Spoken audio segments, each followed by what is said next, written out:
quit this, bitch. Premier Zane, Grand Rapids. I had no intention of talking more about the Miami face-eating incident, but I saw a headline to me that may have been the most hilariously obvious and pointless headline that I have ever seen. It was in the USA Today, but it was written by the AP, which means that the same basic headline is on hundreds of news sites around the world.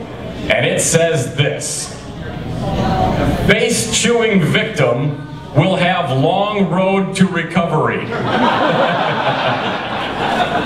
Well, you don't say. Now, since I'm not a doctor, I wasn't totally sure, but I felt pretty confident that the man whose face was described as a blob of blood was going to need a little time to recover. His face was peeled off like the rind of an orange. Oh, that's terrible. Face-chewing victim will have long road to recovery. Now, let's think about that for a minute. This guy had his face treated like a turkey leg in the possession of an overweight medieval weapons fan at a Renaissance fair. Do you think it would take more than a week to recover physically and mentally from having 75% of your face removed by the incisors of a naked lunatic who needed to be shot and killed on top of you? Because I do. It took me a long time to recover after partially menacing yanking a... Let me try that again.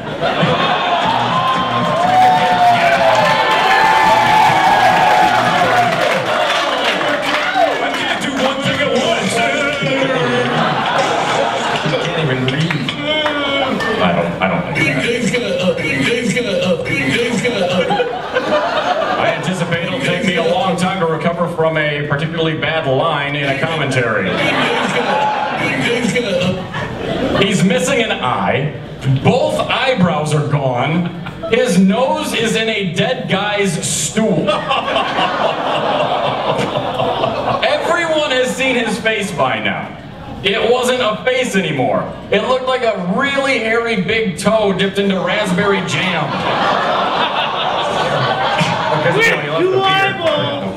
It had this sickening glisten as if you were looking into some toilet water with a red light. When you've had everything but your goatee torn off of your head by a transient's mouth, I'd say it's a bit of a foregone conclusion that your road to recovery will not be swift. His face would have had less damage if he had used it to try to stop a moving lawnmower blade that was covered in track spikes. It would be easier to reassemble an apple that had been thrown into a wood chipper. When your face resembles an unsolidified pan of cherry jello, you've got some work ahead of you. Of course, his recovery may not take as long as the average person, as he's had practice battling his whole life as a sufferer of delicious face syndrome.